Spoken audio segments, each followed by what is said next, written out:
আম্মা জান আয়েশা সিদ্দিকা রাদিয়াল্লাহু তাআলা আনহা বলেন, একদিন রাত্রে হঠাৎ দেখি নবীজি সাল্লাল্লাহু আলাইহি ওয়াসাল্লাম আমার ঘর থেকে বের হয়ে বাহিরের দিকে চলে যাইতেছেন।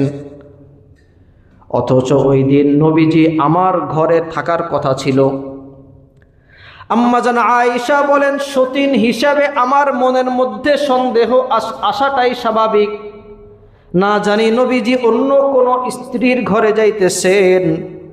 আম্মা জান আয়েশা বলেন, নবীজি বের হওয়ার পরে আমি তার পিছ পিছ ঘর থেকে বের হলাম দেখার জন্য নবীজি কোন দিকে যাইতেছে, কোন স্ত্রীর ঘরে নবীজি যায়।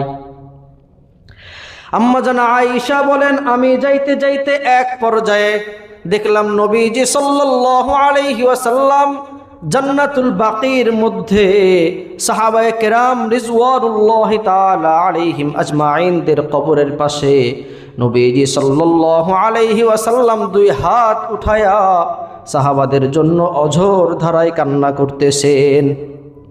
নবীজি কবর জিয়ারত করতে গেছেন। আম্মা জান আয়েশা বলেন, নবীজির এই অবস্থা দেখে আমি ঘরে চলে আসলাম। নবীজি সাল্লাল্লাহু আলাইহি ওয়াসাল্লাম কবর জিয়ারত শেষ করে ঘরে ফিরে আসলেন। ঘরে এসে নবীজি বলেন, ও আয়েশা, তুমি কি মনে করেছো? তুমি কি আমার উপর সন্দেহ করেছো? নবীজি বলেন, আয়েশা শোনো, আল্লাহ পাক রব্বুল আলামিন এবং আল্লাহ তাআলার নবী কোনোদিন খেয়ানত করতে পারে না।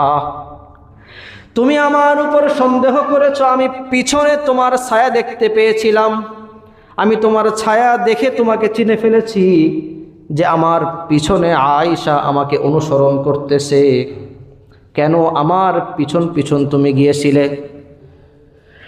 আম্মা জান আয়েশা বলেন, আমার মনের মধ্যে সন্দেহ হয়েছিল, এই জন্য আমি আপনাকে দেখার জন্য আপনার পিছ পিছ গিয়েছিলাম।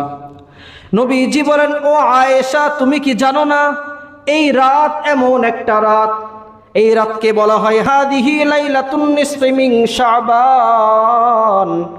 এই রাত হলো শাবান মাসের অর্ধ রজনী, অর্থাৎ এই রাত হলো শবে বরাত। এই রাত হলো শবে বরাতের রাত। এই রাত্রে আল্লাহ পাক রব্বুল আলামিন তার সমস্ত বান্দাদের উপর সাধারণ ক্ষমার ঘোষণা করেছেন।